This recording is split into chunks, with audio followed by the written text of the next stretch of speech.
ಎಲ್ಲರಿಗೂ ನಮಸ್ಕಾರ. ಜಿಲ್ಲಾ ಪಂಚಾಯತ್ ಹಾಗೂ ಶಾಲಾ ಶಿಕ್ಷಣ ಇಲಾಖೆ ಪದವಿ ಪೂರ್ವ ಶಿವಮೊಗ್ಗ ಇವರ ಸಂಯುಕ್ತ ಆಶ್ರಯದಲ್ಲಿ ನಡೆಯುತ್ತಿರುವ ಕೆಸಿಇಟಿ ಹಾಗೂ ನೀಟ್ ಪರೀಕ್ಷಾ ಪೂರ್ವ ಸಿದ್ಧತೆಯ 2ನೇ ಪರೀಕ್ಷೆಯಲ್ಲಿ ಬಂದ ರಸಾಯನಶಾಸ್ತ್ರ ವಿಷಯದ ಪ್ರಶ್ನೆಗಳಿಗೆ ಈಗ ಉತ್ತರಗಳನ್ನು ನೋಡೋಣ. Question number 24. ಮೊದಲನೇ ಪ್ರಶ್ನೆ. The number of significant figures present in 6.022 into 10 raised to 23 is option A 2, B 4, C 5, D 6. ಇಲ್ಲಿ 6.022 into 10 raised to 23 ಅನ್ನುವಂಥದ್ದು ಒಂದು ಸೈಂಟಿಫಿಕ್ ನೋಟೇಶನ್ ನಲ್ಲಿ ಇರ್ತಕ್ಕಂಥ ನಂಬರ್. ಹಾಗಾಗಿ ಸೈಂಟಿಫಿಕ್ ನೋಟೇಶನ್ ನಲ್ಲಿ ಇರ್ತಕ್ಕಂಥ ಎಲ್ಲ ಡಿಜಿಟ್ಸ್ ಗಳು ಕೂಡ ಸಿಗ್ನಿಫಿಕೆಂಟ್ ಆಗಿರುತ್ತೆ. ಹಾಗಾಗಿ option B 4 significant figures is the correct answer. Question number 25. Temperature independent concentration terms are option A molarity and molality, B molarity and mole fraction, C percentage weight by weight and molarity, D molality and mole fraction. ಇಲ್ಲಿ ನಾವು ಯಾವ concentration terms ಅಲ್ಲಿ volume involve ಆಗಿದೆಯೋ ಅದು temperature ಮೇಲೆ depend ಆಗುತ್ತೆ. ಅಂದ್ರೆ temperature change ಆದಾಗ ವಾಲ್ಯೂಮ್ ಚೇಂಜ್ ಆಗುತ್ತೆ ಅಂಡ್ ವಾಲ್ಯೂಮ್ ಚೇಂಜ್ ಆದಾಗ ಆ ಕಾನ್ಸಂಟ್ರೇಷನ್ ಟರ್ಮ್ ಚೇಂಜ್ ಆಗುತ್ತೆ. ಹಾಗಾಗಿ ಈಗ ನಾವು ಮೊಲಾರಿಟಿಯನ್ನ ನೋಡಿದ್ರೆ it is the number of moles of solute present in 1 litre of solution. ಇಲ್ಲಿ ವಾಲ್ಯೂಮ್ ಇನ್ವಾಲ್ವ್ ಆಗಿದೆ. ಹಾಗಾಗಿ ಮೊಲಾರಿಟಿ ಒಂದು ಟೆಂಪರೇಚರ್ ಡಿಪೆಂಡೆಂಟ್ ಟರ್ಮ್. ನಾವು ಆಪ್ಷನ್ಸ್ ಗಳಲ್ಲಿ ನೋಡಿದಾಗ ಮೊಲಾರಿಟಿ ಯಾವ ಆಪ್ಷನ್ ನಲ್ಲಿ ಇದೆಯೋ ಆ ಆಪ್ಷನ್ ಟೆಂಪರೇಚರ್ ಡಿಪೆಂಡೆಂಟ್ ಆಗಿರುತ್ತೆ.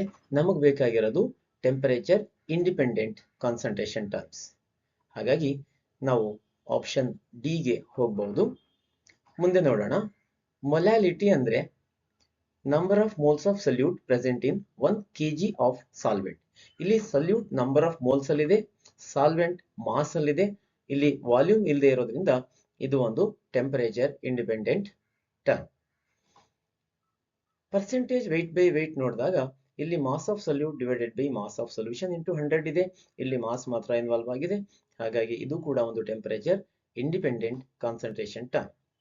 ಇನ್ನು ಮೋಲ್ ಫ್ರಾಕ್ಷನ್ ಅನ್ನ ನೋಡಿದ್ರೆ number of moles of given component divided by number of moles of solution ಅಂತ ಆಗುತ್ತೆ ಮೋಲ್ ಫ್ರಾಕ್ಷನ್. ಇಲ್ಲಿ ನಂಬರ್ ಆಫ್ ಮೋಲ್ಸ್ ಮಾತ್ರ ಇನ್ವಾಲ್ವ್ ಆಗಿದೆ. ಹಾಗಾಗಿ ಇದು ಕೂಡ ಒಂದು ಟೆಂಪರೇಚರ್ ಇಂಡಿಪೆಂಡೆಂಟ್ ಕಾನ್ಸಂಟ್ರೇಷನ್ ಟರ್ಮ್. ಹಾಗಾಗಿ we have to go with option D as the correct answer. Question number 26. The decreasing order of size of the ionic species. Option A Si4 plus greater than Mg2 plus greater than Na plus. B Mg2 plus greater than Na plus greater than Si4 plus.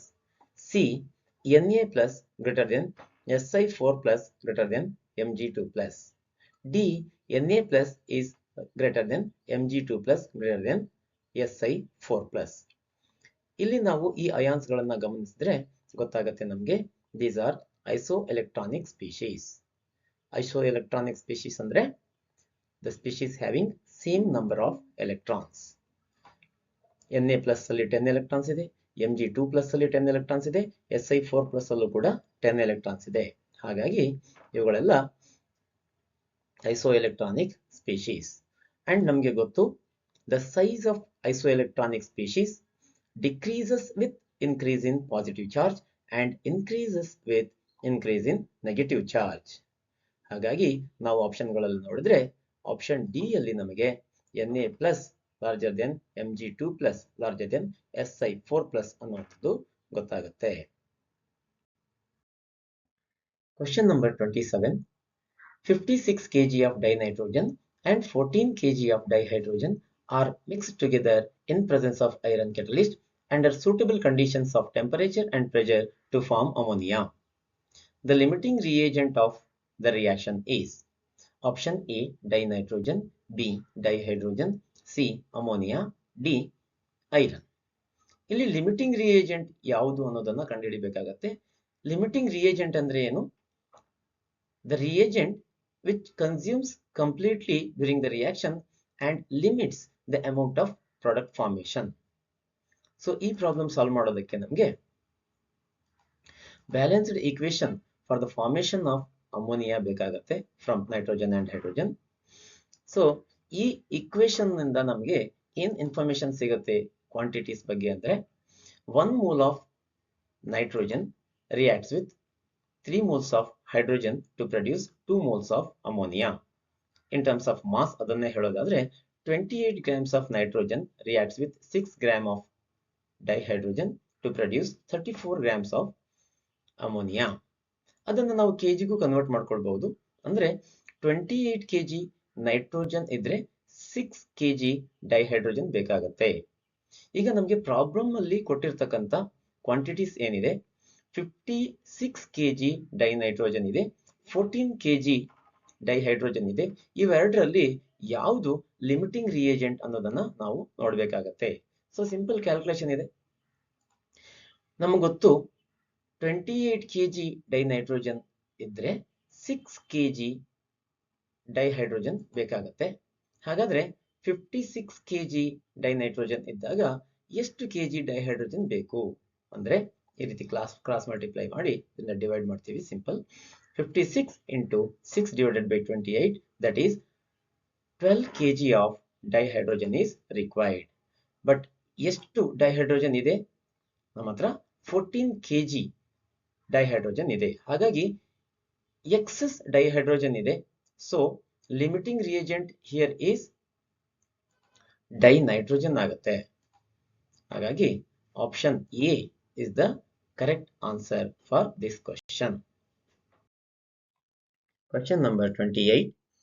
The element with high negative electron gain enthalpy is option A fluorine, B chlorine, C bromine and D iodine. ಇಲ್ಲಿ electron gain enthalpy ಅಂದ್ರೆ the enthalpy change when an electron is added to neutral gaseous atom to form its anion. In general, electron gain enthalpy become less and less negative down the group, and we also know the electron gain enthalpy become more and more negative along the period from left to right.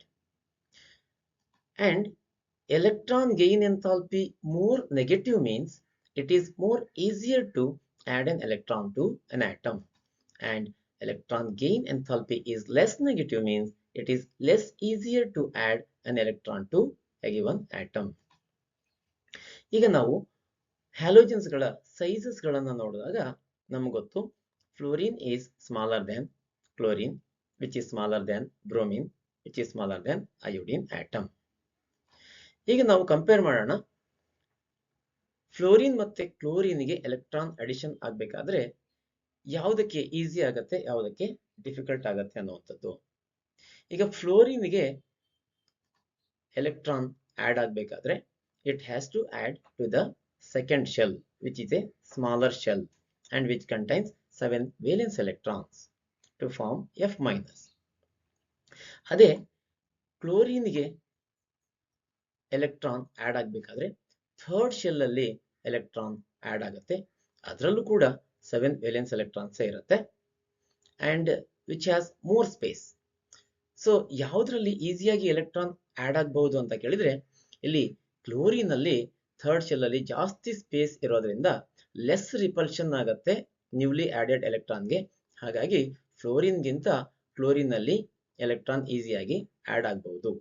ಹಾಗಾದ್ರೆ electron gain enthalpy fluorine and chlorine ಅಲ್ಲಿ compare ಮಾಡಿದ್ರೆ it is more negative electron gain enthalpy for chlorine than fluorine ಅಂತ ಆಗುತ್ತೆ. ಇನ್ನು ನಾವು bromine ಮತ್ತೆ ಅಯೋಡಿನ್ಗೆ ಹೋದಾಗ ಅಲ್ಲಿ ಸೈಜ್ ಜಾಸ್ತಿ ಆಗುತ್ತೆ, ಎಫೆಕ್ಟಿವ್ ನ್ಯೂಕ್ಲಿಯರ್ ಚಾರ್ಜ್ ಕಡಿಮೆ ಆಗುತ್ತೆ. So the newly added electron cannot be easily added to the atom, hence the electron gain enthalpy again become less negative. ಹಾಗಾಗಿ ಕರೆಕ್ಟ್ ಆಪ್ಷನ್ ಯಾವುದಾಗತ್ತೆ? Option B, that is chlorine has high negative electron gain enthalpy. Question number 29. For the 2px orbital, The value of n and l respectively are option A 2 2, B 2 3, C 2 1, D 2 0. ಇಲ್ಲಿ 2px ಆರ್ಬಿಟಲ್ಗೆ n ಅಂದ್ರೆ principal quantum number, l ಅಂದ್ರೆ azimuthal quantum number. And we know that ಇಲ್ಲಿ 2 ಏನಿದೆ ಇದು principal quantum number value ಆಗುತ್ತೆ. And for the p orbital l value is 1, isn't it? ಹಾಗಾಗಿ ಇಲ್ಲಿ option C is the correct answer ಆಗುತ್ತೆ. Question number 30. How many moles of methane are required to produce 22 gram carbon dioxide after combustion? Option A 1, B 2, C 3, D 0.5 moles. ಈ problem solve ಮಾಡೋದಕ್ಕೆ ನಮಗೆ ಬೇಕಾಗಿರತಕ್ಕಂಥ balanced equation CH4 plus 2O2 giving rise to CO2 plus 2H2O. ಇದರಿಂದ information ಸಿಗ್ತಾ ಇದೆ. 1 mole of methane on reacting with 2 moles of oxygen gives 1 mole of carbon dioxide. ಅದನ್ನೇ in terms of mass ಹೇಳೋದಾದ್ರೆ 16 gram of methane when react with 64 grams of oxygen produces 44 gram of carbon dioxide. ಅಂದ್ರೆ ನಮಗೆ 44 gram carbon dioxide produce ಆಗೋದಕ್ಕೆ 1 mole methane ಬೇಕಾಗಿತ್ತು. C 44 gram carbon dioxide produce ಆಗೋದಕ್ಕೆ 1 mole methane ಬೇಕಾಗಿತ್ತು. ಹಾಗಾದ್ರೆ 22 gram carbon dioxide produce ಆಗೋದಕ್ಕೆ ಎಷ್ಟು mole methane ಬೇಕಾಗುತ್ತೆ? So it is 22 into 1 divided by 44, that is 0.5 moles. So 0.5 moles ಯಾವ ಆಪ್ಷನ್ ಅಲ್ಲಿ ಇದೆ? Option D. That is the correct answer. Question number 31. Which of the following set of quantum numbers is not possible? ಇಲ್ಲಿ 4 quantum numbers ಗಳ list ಕೊಟ್ಟಿದ್ದಾರೆ. n ಅಂದ್ರೆ principal quantum number, l is azimuthal quantum number, ml is magnetic quantum number and ms is spin quantum number. ಈ quantum numbers ಏನ್ numbers ಅಂತ ಹೇಳಿದ್ರೆ, ಒಂದು electron ಒಂದು ಆಟಮ್ ನಲ್ಲಿ ಯಾವ ಶೆಲ್ ನಲ್ಲಿ, ಯಾವ ಸಬ್ ಶೆಲ್ ನಲ್ಲಿ, ಯಾವ ಆರ್ಬಿಟಲ್ ನಲ್ಲಿ ಹೇಗೆ ಸ್ಪಿನ್ ಆಗ್ತಾ ಇದೆ ಅಂತ ಹೇಳುವಂತ ಒಂದು ಕಾನ್ಸೆಪ್ಟ್. ಇಲ್ಲಿ 1 by 1 ನೋಡ್ತಾ ಹೋಗೋಣ. ಪ್ರಿನ್ಸಿಪಾಲ್ ಕ್ವಾಂಟಮ್ ನಂಬರ್ ಅಂದ್ರೆ it determines the size and energy of the orbit ಅಥವಾ ಶೆಲ್. ಇದರ ನಂಬರ್ಸ್ ಹೇಗೆ ಬರ್ತಾ ಹೋಗುತ್ತೆ? n equal to 1, 2, 3 etcetera. ಹೀಗೆ from the nucleus n equal to 1 ಅಂದ್ರೆ first orbit, n equal to 2 ಅಂದ್ರೆ second orbit and so on. ಹಾಗೆ azimuthal quantum number l determines the shape of the orbitals. ಇಲ್ಲಿ numbers ಹೇಗೆ ಬರ್ತಾ ಹೋಗುತ್ತೆ? l value 0 ಅಂದ್ರೆ s ಸಬ್ shell, ಅದರಲ್ಲಿ 1 orbital ಇರುತ್ತೆ. l ವ್ಯಾಲ್ಯೂ 1 ಆದ್ರೆ p ಸಬ್ ಶೆಲ್ ಅಂತ ಅರ್ಥ, ಅದರಲ್ಲಿ 3 ಆರ್ಬಿಟಲ್ಸ್ ಇರುತ್ತೆ. ಹಾಗೆ l ವ್ಯಾಲ್ಯೂ 2 ಆದ್ರೆ ಅದು d ಸಬ್ ಶೆಲ್ ಅಂತ ಅರ್ಥ ಅಂಡ್ ಅದರಲ್ಲಿ 5 ಆರ್ಬಿಟಲ್ಸ್ ಇರುತ್ತೆ. ಹಾಗೆ l ವ್ಯಾಲ್ಯೂ 3 ಆದಾಗ ಅದು f ಸಬ್ ಶೆಲ್ ಅಂತ ಅರ್ಥ, ಅದರಲ್ಲಿ 7 ಆರ್ಬಿಟಲ್ ಅಂತ ಇರುತ್ತೆ. ಹೀಗೆ ಮುಂದುವರಿಯುತ್ತೆ. ಇನ್ನು ಈಗ ಮ್ಯಾಗ್ನೆಟಿಕ್ ಕ್ವಾಂಟಮ್ ನಂಬರ್ಸ್ ಬಗ್ಗೆ ನೋಡ್ತಾ ಹೋಗೋಣ. Magnetic quantum number determines the spatial orientation of the orbital in which an electron is present. ಇಲ್ಲಿ ml ವ್ಯಾಲ್ಯೂ ಏನಿದೆ, that is magnetic quantum number values, depends on l values, that is azimuthal quantum number values. ಇಲ್ಲಿ l equal to 0 ಅಂದ್ರೆ ಅದು s ಸಬ್ shell ಅಂತ ಅರ್ಥ. ಅಲ್ಲಿ s ಸಬ್ shell ಅಲ್ಲಿ ಒಂದೇ ಆರ್ಬಿಟಲ್ ಇರುತ್ತೆ. ಆ ಒಂದು ಆರ್ಬಿಟಲ್ಗೆ ಮ್ಯಾಗ್ನೆಟಿಕ್ ಕ್ವಾಂಟಮ್ ನಂಬರ್ ವ್ಯಾಲ್ಯೂ 0 ಇರುತ್ತೆ. ಹಾಗೆ l ಈಕ್ವಲ್ ಟು 1 ಅಂತಾದಾಗ ಅದು p ಸಬ್ ಶೆಲ್ ಅಂತ ಆಗುತ್ತೆ. ಅದರಲ್ಲಿ 3 ಆರ್ಬಿಟಲ್ಸ್ ಇರುತ್ತೆ. ಆ 3 ಆರ್ಬಿಟಲ್ಸ್ಗೆ ಮ್ಯಾಗ್ನೆಟಿಕ್ ಕ್ವಾಂಟಮ್ ನಂಬರ್ ವ್ಯಾಲ್ಯೂಸ್ -1, 0, +1 ಅಂತ ಆಗುತ್ತೆ. ಹಾಗೆ l ಈಕ್ವಲ್ ಟು 2 ಅಂತಾದಾಗ d ಸಬ್ ಶೆಲ್ ಅಂತ ಆಗುತ್ತೆ. ಅಲ್ಲಿ 5 ಆರ್ಬಿಟಲ್ಸ್ ಇರುತ್ತೆ. ಆ 5 ಆರ್ಬಿಟಲ್ಸ್ಗೆ ಮ್ಯಾಗ್ನೆಟಿಕ್ ಕ್ವಾಂಟಮ್ ನಂಬರ್ ವ್ಯಾಲ್ಯೂಸ್ ಹೇಗಿರುತ್ತೆ? -2, -1, 0, +1, +2 ಹೀಗೆ ನಾವು ಆಪ್ಷನ್ ಸಿ ಅಲ್ಲಿ ನೋಡಿದ್ರೆ ಇಲ್ಲಿ n ವ್ಯಾಲ್ಯೂ 2 ಇದೆ ಅಂಡ್ l ವ್ಯಾಲ್ಯೂ 0 ಇದೆ. ದಟ್ ಮೀನ್ಸ್ ಅದು 2s ಆರ್ಬಿಟಲ್ ಅಂತ ಅರ್ಥ.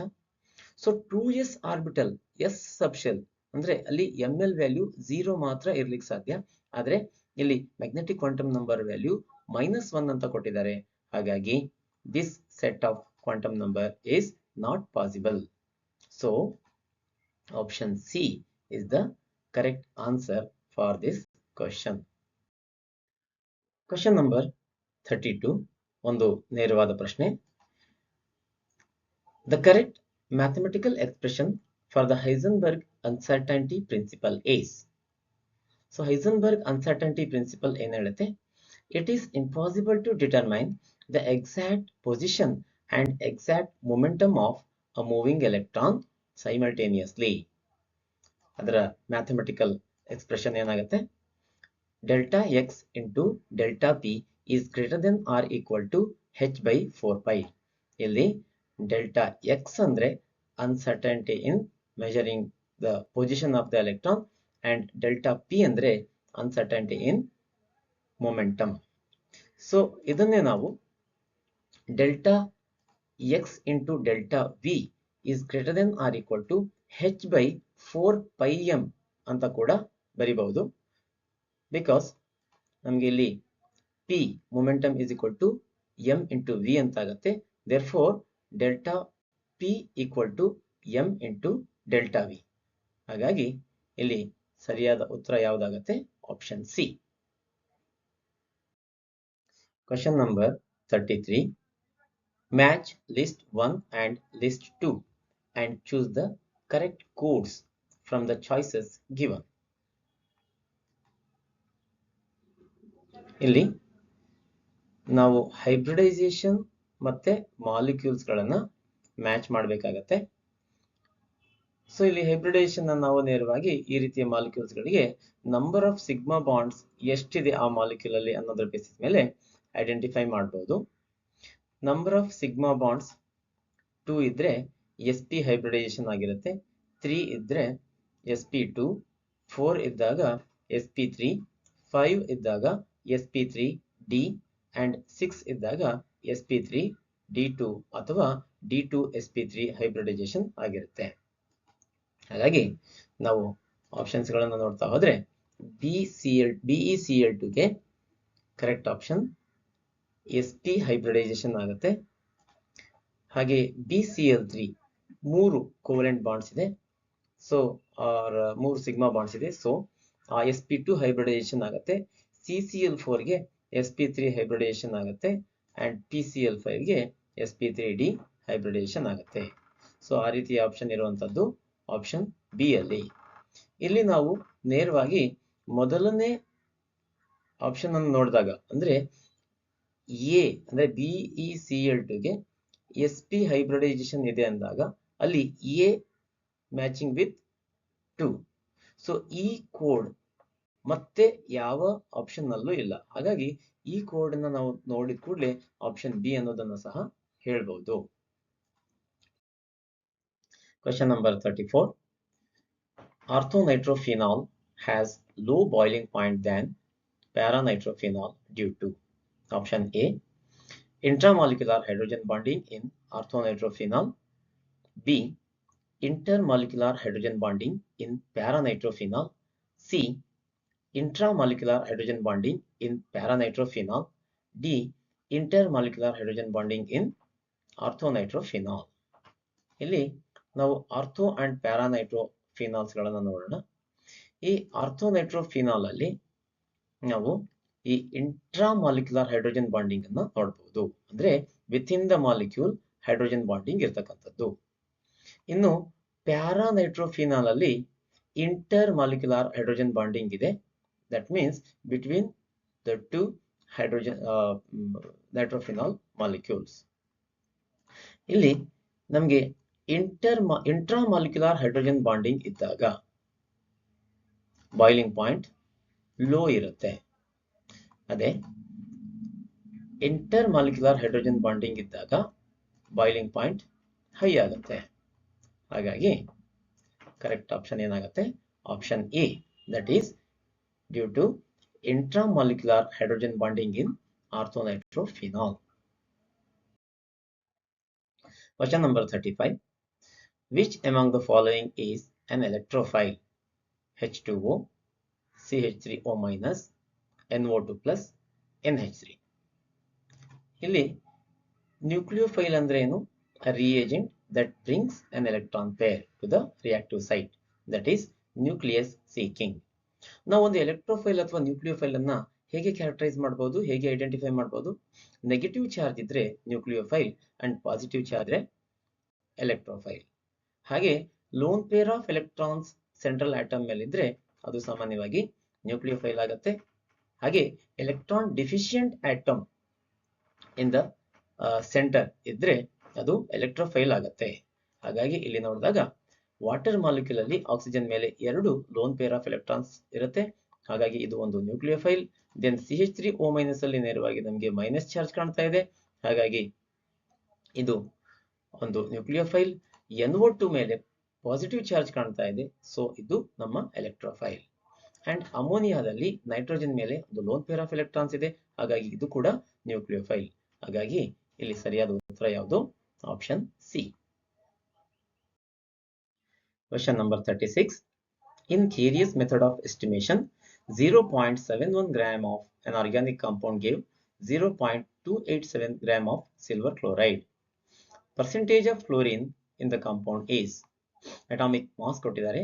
ಸಿಲ್ವರ್ದು 108 and chlorine 35.5. ಆನ್ಸರ್ ಅಲ್ಲಿ ಆಪ್ಷನ್ಸ್ ಅಲ್ಲಿ option A 8%, B 10%, C 12% and D 14% ಅಂತ ಕೊಟ್ಟಿದ್ದಾರೆ.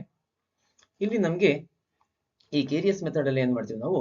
A known mass of organic compound ಅನ್ನು ತಗೊಂಡು ಇನ್ ಕೇರಿಯಸ್ ಟ್ಯೂಬ್ ಅಲ್ಲಿ ಕಾನ್ಸಂಟ್ರೇಟೆಡ್ ನೈಟ್ರಿಕ್ ಆಸಿಡ್ ಜೊತೆಗೆ ಬಾಯ್ಲ್ ಮಾಡಿ ನಂತರ AgNO3 ಜೊತೆಗೆ ಟ್ರೀಟ್ ಮಾಡ್ತೀವಿ. ಆಗ ನಮಗೆ white precipitate of AgCl formation ಆಗುತ್ತೆ. ಆ ವೈಟ್ ಪ್ರಿಸಿಪಿಟೇಟ್ ಅನ್ನ ಫಿಲ್ಟರ್ ಮಾಡಿ, ವಾಶ್ ಮಾಡಿ, ಡ್ರೈ ಮಾಡಿ, ವೇಯ್ ಮಾಡ್ಕೊಳ್ತೀವಿ. ಅಲ್ಲಿಗೆ ನಮಗೆ ಆ ಕ್ವಾಂಟಿಟಿ ಆಫ್ AgCl ಇಂದ ನಾವು ಪರ್ಸೆಂಟೇಜ್ ಆಫ್ Cl ಅನ್ನ ಕಂಡುಹಿಡಿತೀವಿ. ಅಂದ್ರೆ molar mass of AgCl is 108 plus 35.5, that is 143.5 grams per mole ಅಂತ ಆಗುತ್ತೆ. ಅಂದ್ರೆ 143.5 ಗ್ರಾಮ್ AgCl ನಲ್ಲಿ 35.5 ಗ್ರಾಮ್ ಕ್ಲೋರಿನ್ ಇರುತ್ತೆ. ಹಾಗಾದ್ರೆ ನಮ್ಗೆ ಇಲ್ಲಿ ಕೊಟ್ಟಿರ್ತಕ್ಕಂಥ 0.287 ಗ್ರಾಮ್ AgCl ನಲ್ಲಿ ಇದನ್ನ ಮಲ್ಟಿಪ್ಲೈ ಮಾಡಿ ಇದರಿಂದ ಡಿವೈಡ್ ಮಾಡ್ತೀವಿ ಅಷ್ಟೇ. That is 0.287 into 35.5 divided by 143.5 gram of chlorine ಅಂತ ಆಗುತ್ತೆ. Therefore, percentage of chlorine is equal to 35.5 divided by 143.5 into 0.287 divided by 0.71 into 100, that is equal to 10% ಅಂತ ಆಗುತ್ತೆ. ಇಲ್ಲಿ ನಾವು ನೇರವಾಗಿ ಫಾರ್ಮುಲಾದಿಂದ ಕೂಡ ಮಾಡಬಹುದು. ನಮಗೆ ಫಾರ್ಮುಲಾ ನೆನಪಿದ್ರೆ ಫಾರ್ಮುಲಾವನ್ನು ನೇರವಾಗಿ ಬರ್ಕೊಂಡು we can do the calculation. So formula ಗೊತ್ತಿದ್ರೆ ಏನ್ ಫಾರ್ಮುಲಾ ಗೊತ್ತಿರಬೇಕು ನಮಗೆ? 35.5 divided by 143.5 into mass of AgCl formed, that is M1 ಅಂತ ಅನ್ಕೊಳ್ತೀವಿ, and divided by mass of organic compound taken into 100. So ಹಾಗೆ ಮಾಡಿದಾಗ ನಮಗೆ ಇಲ್ಲಿ 10% ಅಂತ ಬರುತ್ತೆ. ಆಪ್ಷನ್ ಬಿ ಅಲ್ಲಿ 10% ಇದೆ. ಹಾಗಾಗಿ option B is the correct answer. Question number 37. The pair among the following that is both isoelectronic and isostructural is. Option A, NO3 minus CO3 2 minus, B, SO3 NO2 minus, C, ClO3 minus CO3 2 minus, D, CO3 2 minus SO3. ಇಲ್ಲಿ ನಾವು iso electronic ಅಂದ್ರೆ same number of electrons ಇರ್ತಕ್ಕಂಥದ್ದು, iso structural ಅಂದ್ರೆ same structure ಇರ್ತಕ್ಕಂಥದ್ದು. So ನಮ್ಗೆ ಇಲ್ಲಿ ಏನು ಗೊತ್ತಿರಬೇಕು ಅಂದ್ರೆ isoelectronic ions will have iso structure, that means same structures. So ನಾವು ಮೊದಲು ಐಸೋ ಎಲೆಕ್ಟ್ರಾನಿಕ್ ಸ್ಪೀಶೀಸ್ ಯಾವುದು ಅಂತ ನೋಡೋಣ. ನಾವು NO3 ಅನ್ನು ತಗೊಂಡ್ರೆ atomic number of nitrogen is 7 and oxygen is 8 into 3 plus 1 negative charge ಇದೆ, ಪ್ಲಸ್ 1 ಮಾಡ್ತೀವಿ, 32 ಎಲೆಕ್ಟ್ರಾನ್ಸ್ ಅಂತ ಆಗುತ್ತೆ. ಇನ್ನು CO3 2- ಅಲ್ಲಿ ಅದೇ ಕ್ಯಾಲ್ಕುಲೇಷನ್ ಮಾಡಿದಾಗ 32 ಎಲೆಕ್ಟ್ರಾನ್ಸ್ ಅಂತ ಆಗುತ್ತೆ. ಇಲ್ಲಿ NO3- ಮತ್ತು CO3 2- ಅಲ್ಲಿ ಸೇಮ್ ನಂಬರ್ ಆಫ್ ಎಲೆಕ್ಟ್ರಾನ್ಸ್ ಇದೆ, ಹಾಗಾಗಿ ಅವೆರಡು ಐಸೋ ಎಲೆಕ್ಟ್ರಾನಿಕ್ ಆಗುತ್ತೆ. ಅಂಡ್ ಐಸೋ ಎಲೆಕ್ಟ್ರಾನಿಕ್ ಆಗಿರ್ತಕ್ಕಂಥ ಸ್ಪೀಶೀಸ್ ಐಸೋ ಸ್ಟ್ರಕ್ಚರಲ್ ಕೂಡ ಆಗಿರುತ್ತೆ. ಇನ್ನು SO3 ಅಲ್ಲಿ ನೋಡಿದ್ರೆ ನಮಗೆ 40 ಎಲೆಕ್ಟ್ರಾನ್ಸ್ ಇರುತ್ತೆ. NO3 2- ಅಲ್ಲಿ 24 ಎಲೆಕ್ಟ್ರಾನ್ಸ್ ಇರುತ್ತೆ. ClO3- ಅಲ್ಲಿ 42 ಎಲೆಕ್ಟ್ರಾನ್ಸ್ ಇರುತ್ತೆ. ಹಾಗಾಗಿ ಇಲ್ಲೆಲ್ಲೂ ಕೂಡ B, C ಅಂಡ್ D ಅಲ್ಲಿ ಎಲ್ಲೂ ಸಹ ಐಸೋ ಎಲೆಕ್ಟ್ರಾನಿಕ್ ಸ್ಪೀಸೀಸ್ ಇಲ್ಲ, ಹಾಗಾಗಿ ಐಸೋ ಎಲೆಕ್ಟ್ರಾನಿಕ್ ಆಗಲ್ಲ. ಆಪ್ಷನ್ ಎ ಅಲ್ಲಿ ನಮಗೆ NO3- and CO3 2- iso electronic ಆಗಿದೆ, ಹಾಗಾಗಿ the isoelectronic ions are found to be isostructural. Therefore, option A is the correct answer. Question number 38. The species among the following with high polarizing power is option A Na+, B Ca2+, C Mg2+, D Al3+. ಇಲ್ಲಿ ಫಜನ್ಸ್ rule ಅಲ್ಲಿ ನಮಗೆ covalent nature of the ionic bond ಬಗ್ಗೆ ಹೇಳ್ತಾರೆ. ಅಲ್ಲಿ ನಮಗೆ cations ಗಳ polarising power and anions ಗಳ ಪೋಲರೈಸಿಬಿಲಿಟಿ ಬಗ್ಗೆ ಹೇಳ್ತಾ ನಮಗೆ covalent nature of an ionic bond ಅನ್ನ ಎಕ್ಸ್ಪ್ಲೈನ್ ಮಾಡ್ತಾರೆ. ಸೊ ಅಲ್ಲಿ ಹೇಳೋದು cations with greater positive charge will have more polarising power. ಹಾಗಿದ್ರೆ ಇಲ್ಲಿ ನಮ್ಮ ಆಪ್ಷನ್ ಅಲ್ಲಿ ನೋಡಿದ್ರೆ ಯಾವ ಕೇಟಯಾನ್ಗೆ ಗ್ರೇಟರ್ ಪಾಸಿಟಿವ್ ಚಾರ್ಜ್ ಇದೆ? Al3+. ಹಾಗಾಗಿ Al3+ has high polarising power. ಹಾಗೆ ಫಜನ್ ರೂಲ್ ಇನ್ನೇನು ಹೇಳುತ್ತೆ? Anions with greater negative charge will have more polarizability. Greater the polarizing power of cation and greater the polarizability of anion, more will be the covalent nature of an ionic bond. So ಇದು extra ನಮಗೆ. Anyway ನಮಗೆ answer ಮೊದಲೇ ಸಿಕ್ಕಿದೆ. Option D is the correct answer. That is Al3+ will have high polarizing power among the given cations. Question number 39. Spectral lines similar to hydrogen atom are given by. ಅಂದ್ರೆ ಇಲ್ಲಿ ಯಾವ species ಇಂದ ಹೈಡ್ರೋಜನ್ನಿನ spectral lines ರೀತಿಯೇ spectral lines ಬರುತ್ತೆ ಅಂತ. So ಇಲ್ಲಿ spectral lines of hydrogen is due to the transition of the single electron present in the hydrogen atom. ಹಾಗಾಗಿ ಹೈಡ್ರೋಜನ್ ರೀತಿಯಲ್ಲೇ 1 ಎಲೆಕ್ಟ್ರಾನ್ ಸಿಸ್ಟಮ್ ಇರ್ತಕ್ಕಂಥ ಸ್ಪೀಶೀಸ್ ಅನ್ನ ನಾವು ಇಲ್ಲಿ ಹುಡುಕಬೇಕು. ಸೊ ಫಸ್ಟ್ ಆಪ್ಷನ್ ನಲ್ಲಿ ನೋಡಿದ್ರೆ ಹೀಲಿಯಂ ಇದೆ. ಹೀಲಿಯಂ ಅಲ್ಲಿ 2 ಎಲೆಕ್ಟ್ರಾನ್ಸ್ ಇರುತ್ತೆ, ಹಾಗಾಗಿ ಅದು ಆಗೋದಿಲ್ಲ. ಆಪ್ಷನ್ ಬಿ ಅಲ್ಲಿ ಬಂದಾಗ ಅಗೇನ್ ಹೀಲಿಯಂ ಇದೆ, 2 ಎಲೆಕ್ಟ್ರಾನ್ ಸಿಸ್ಟಮ್ ಆಗುತ್ತೆ, ಅದು ಕೂಡ ಆಗೋದಿಲ್ಲ. ಆಪ್ಷನ್ ಸಿ ಅಲ್ಲಿ ಬಂದ್ರೆ He+ ಅಂದ್ರೆ ಹೀಲಿಯಂ ಇಂದ 1 ಎಲೆಕ್ಟ್ರಾನ್ ಹೋಗಿರುತ್ತೆ, ಇನ್ನು 1 ಎಲೆಕ್ಟ್ರಾನ್ ಇರುತ್ತೆ, ಹಾಗಾಗಿ ಇದು ಸಿಂಗಲ್ ಎಲೆಕ್ಟ್ರಾನ್ ಸಿಸ್ಟಮ್ ಅಂತ ಆಗುತ್ತೆ. ಆದ್ರೆ Li+ ಗೆ ಬಂದಾಗ atomic number of lithium is 3. Li+ ಅಂದ್ರೆ 1 ಎಲೆಕ್ಟ್ರಾನ್ ಹೋಗಿದೆ, ಇನ್ನು 2 ಎಲೆಕ್ಟ್ರಾನ್ಸ್ ಇದರಲ್ಲಿ ಇದೆ, ಹಾಗಾಗಿ ಈ ಆಪ್ಷನ್ ಕೂಡ ಆಗಲ್ಲ. ಆಪ್ಷನ್ ಡಿ ಗೆ ಬಂದಾಗ He+ ಅಲ್ಲಿ ಸಿಂಗಲ್ ಎಲೆಕ್ಟ್ರಾನ್ ಇದೆ. Li2+ ಅದರಲ್ಲೂ ಸಿಂಗಲ್ ಎಲೆಕ್ಟ್ರಾನ್ ಇದೆ. Be3+ ಅಟಾಮಿಕ್ ನಂಬರ್ 4 ಆಗಿರುತ್ತೆ, +3 ಇದೆ, ದಟ್ ಮೀನ್ಸ್ 3 ಎಲೆಕ್ಟ್ರಾನ್ಸ್ ಹೊರಗಡೆ ಹೋಗಿರುತ್ತೆ, 1 ಎಲೆಕ್ಟ್ರಾನ್ ಉಳ್ಕೊಂಡಿರುತ್ತೆ. ಹಾಗೆ ಡಿ ಅಂದ್ರೆ ಡ್ಯೂಟೀರಿಯಂ, ಒಂದು ಐಸೋಟೋಪ್ ಆಫ್ ಹೈಡ್ರೋಜನ್, ಅದರಲ್ಲೂ ಕೂಡ ಹೈಡ್ರೋಜನ್ ರೀತಿಯಲ್ಲಿ ಒಂದೇ ಎಲೆಕ್ಟ್ರಾನ್ ಇರುತ್ತೆ. ಹಾಗಾಗಿ ನಮಗೆ option D is the correct answer ಆಗುತ್ತೆ. Question number 40. ಇದು ಒಂದು assertion and reason type of question. Assertion ಏನ್ ಹೇಳುತ್ತೆ? O2+ is stable than O2. Reason, the molecule with higher bond order is more stable. Options ನೋಡ್ತಾ ಹೋಗೋಣ. Option A, both assertion and reason are correct, and reason is the correct explanation for assertion. Option B, both assertion and reason are correct, but reason is not the correct explanation for assertion. ಹಾಗೆ option C, assertion is correct, but reason is incorrect. Option D, both assertion and reason are incorrect. So ಈಗ ಇಲ್ಲಿ ನಾವು ಏನ್ ತಿಳ್ಕೊಳ್ಬೇಕು ಅಂದ್ರೆ ಈ bond order ಬಗ್ಗೆ ತಿಳ್ಕೊಳ್ಬೇಕು. ಬಾಂಡ್ ಆರ್ಡರ್ ಜಾಸ್ತಿ ಇದ್ದಷ್ಟು ಮಾಲಿಕ್ಯೂಲ್ ಅಥವಾ ಅಯಾನ್ಗೆ ಸ್ಟೆಬಿಲಿಟಿ ಜಾಸ್ತಿ ಇರುತ್ತೆ. That is stability of molecular ion is directly proportional to bond order. ಹಾಗೆ ನಾವು ಆಕ್ಸಿಜನ್ ಮತ್ತೆ O2+ ಗೆ ಬಾಂಡ್ ಆರ್ಡರ್ ನ ಕ್ಯಾಲ್ಕುಲೇಷನ್ ಮಾಡಿ ಅದರ ಬೇಸಿಸ್ ಮೇಲೆ ಯಾವುದು ಮೋರ್ ಸ್ಟೇಬಲ್ ಯಾವುದು ಲೆಸ್ ಸ್ಟೇಬಲ್ ಅಂತ ಹೇಳ್ಬೋದು. ಈಗ ಆಕ್ಸಿಜನ್ ಮಾಲಿಕ್ಯೂಲ್ ಗೆ ಬಂದಾಗ electronic configuration of oxygen molecule ಬರೆದಾಗ ಈ ರೀತಿ ಆಗುತ್ತೆ. ಅಲ್ಲಿ ಬಾಂಡ್ ಆರ್ಡರ್ ಕ್ಯಾಲ್ಕುಲೇಷನ್ ಮಾಡೋದಕ್ಕೆ bond order is equal to number of bonding electrons minus number of anti bonding electrons divided by 2 ಅಂತ ಮಾಡ್ತೀವಿ. ಆಗ ಬಾಂಡ್ ಆರ್ಡರ್ 2 ಬರುತ್ತೆ.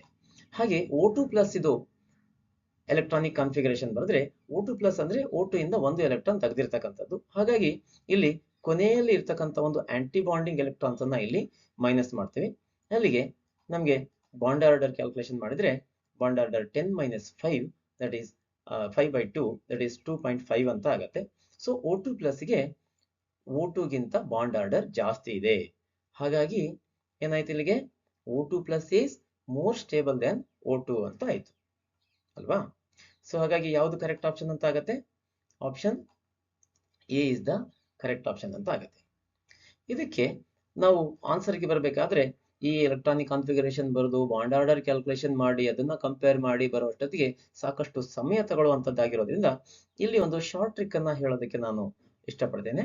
ನೋಡಿ, ಇಲ್ಲಿ ಸಣ್ಣದೊಂದು ಟೇಬಲ್ ಬರ್ಕೊಳ್ಳುವಂಥದ್ದು ಏನಂದ್ರೆ ನಮಗೆ ಕೊಟ್ಟಿರ್ತಕ್ಕಂಥ ಸ್ಪೀಸೀಸ್ ಅಲ್ಲಿ ನಮಗೆ ಟೋಟಲ್ ನಂಬರ್ ಆಫ್ ಎಲೆಕ್ಟ್ರಾನ್ಸ್ ಗೊತ್ತಿದ್ರೆ ಸಾಕು. ಸೊ ಇಲ್ಲಿ total number of electrons 10 to 18 ಇದ್ದಂತ ಸಂದರ್ಭದಲ್ಲಿ ಈ ರೇಂಜ್ ಅಲ್ಲಿ ಟೋಟಲ್ ನಂಬರ್ ಆಫ್ ಎಲೆಕ್ಟ್ರಾನ್ಸ್ ಇದ್ದಾಗ ನಾವು ಈ ಟೇಬಲ್ ಅನ್ನು ಸುಲಭವಾಗಿ ಯೂಸ್ ಮಾಡ್ಕೊಳ್ಬಹುದು. ನೋಡಿ, 10 to 18 ಬರ್ಕೊಳ್ಳೋದು, ನಂತರ 14 ಇಂದ ಸ್ಟಾರ್ಟ್ ಮಾಡೋದು. ಸೊ 14 ಕೆಳಗಡೆ 3 ಬಾಂಡ್ ಆರ್ಡರ್ ಅಂತ ಬರ್ಕೊಳ್ಳಿ. ಆ ನಂತರ ನೀವು ಲೆಫ್ಟ್ ಸೈಡ್ ಅಲ್ಲಿ 0.5 ಡಿಕ್ರೀಸ್ ಮಾಡ್ತಾ ಹೋಗಿ, ಹಾಗೆ ರೈಟ್ ಸೈಡ್ ಕೂಡ 0.5 ಡಿಕ್ರೀಸ್ ಮಾಡ್ತಾ ಹೋಗಿ. ಅಲ್ಲಿಗೆ ನಿಮಗೆ ಎಷ್ಟು ಎಲೆಕ್ಟ್ರಾನ್ ಇದ್ರೆ ಬಾಂಡ್ ಆರ್ಡರ್ ಎಷ್ಟಾಗತ್ತೆ ಅನ್ನುವಂಥದ್ದು ನೇರವಾಗಿ ಸಿಗತ್ತೆ. ಇದರಿಂದ ಕಡಿಮೆ ಸಮಯದಲ್ಲಿ ನೀವು ಆನ್ಸರ್ಗೆ ಬರಬಹುದು. Okay, yes. Question number 41. The angular momentum of the electron in third Bohr's orbit. ಇದು ನಮಗೆ Bohr's postulates of hydrogen atom ಅಲ್ಲಿ ಸಿಗತ್ತೆ. So angular momentum of an electron in a given orbit is given by nh/2π. That is mvr is equal to nh/2π. So ಇಲ್ಲಿ third orbit ಅಂತ ಹೇಳಿರೋದ್ರಿಂದ n is equal to 3 ಆಗುತ್ತೆ. So the angular momentum is 3h/2π ಅಂತ ಆಗುತ್ತೆ. ಹಾಗಾಗಿ option B is the correct answer ಆಗುತ್ತೆ. Question number 42. The anomalous behavior of first element of each group is due to 1. Small atomic size, 2. High charge to size ratio, 3. Absence of d orbitals. The correct options are option A 1 and 3, B 2 and 3, C 1 and 2, D 1, 2 and 3. ಈಗ anomalous behaviour ಅಂತ ಹೇಳಿದ್ರೆ ಯಾವುದೇ S and P blocks ಅಲ್ಲಿ ಇರ್ತಕ್ಕಂಥ ಯಾವುದೇ group ಅಲ್ಲಿ ಇರ್ತಕ್ಕಂಥ ಮೊದಲನೇ element, for example first group ಅಲ್ಲಿ ಇರ್ತಕ್ಕಂಥ ಲಿಥಿಯಂ ಅಥವಾ ಸೆಕೆಂಡ್ ಗ್ರೂಪ್ ಅಲ್ಲಿ ಇರ್ತಕ್ಕಂಥ ಬೆರಿಲಿಯಂ, ಆ ಗ್ರೂಪ್ ಅಲ್ಲಿ ಇರ್ತಕ್ಕಂಥ ಬೇರೆ ಎಲಿಮೆಂಟ್ಸ್ ಗಿಂತ ಭಿನ್ನವಾಗಿರ್ತವೆ. ಅದನ್ನ ನಾವು ಅನಾಮಲಸ್ ಬಿಹೇವಿಯರ್ ಅಂತ ಕರಿತೀವಿ. ಸೊ ಅದಕ್ಕೆ ರೀಸನ್ ಏನು ಅಂತ ಕೇಳೋದು.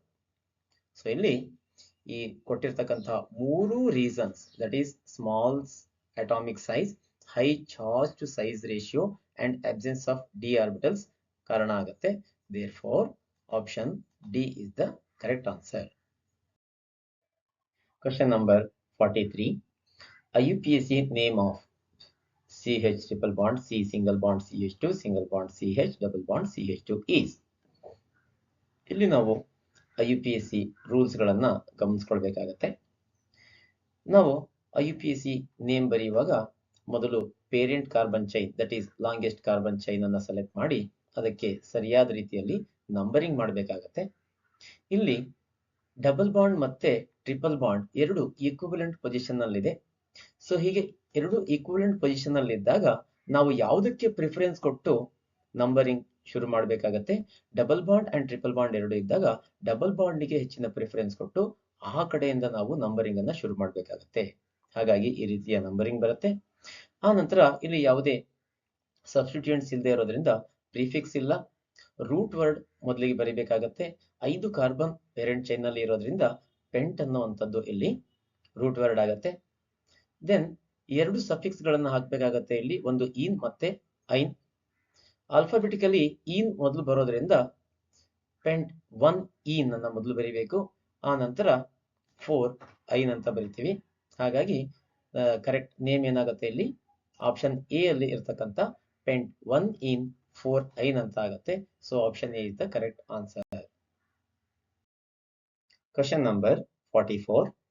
The false statement among the following is. Option A. N-butane and isobutane are chain isomers. B. Acetone and acetaldehyde are functional isomers. N-propyl alcohol and isopropyl alcohol are position isomers. Ethoxyethane and 1-methoxypropane are metamers. So ಇಲ್ಲಿ false statement ಅನ್ನ ನಾವು ಹುಡುಕಬೇಕಾಗಿದೆ. One by one ನೋಡ್ತಾ ಹೋಗೋಣ. ಇಲ್ಲಿ chain isomers ಅಂದ್ರೆ compounds having same molecular formula but different carbon skeleton.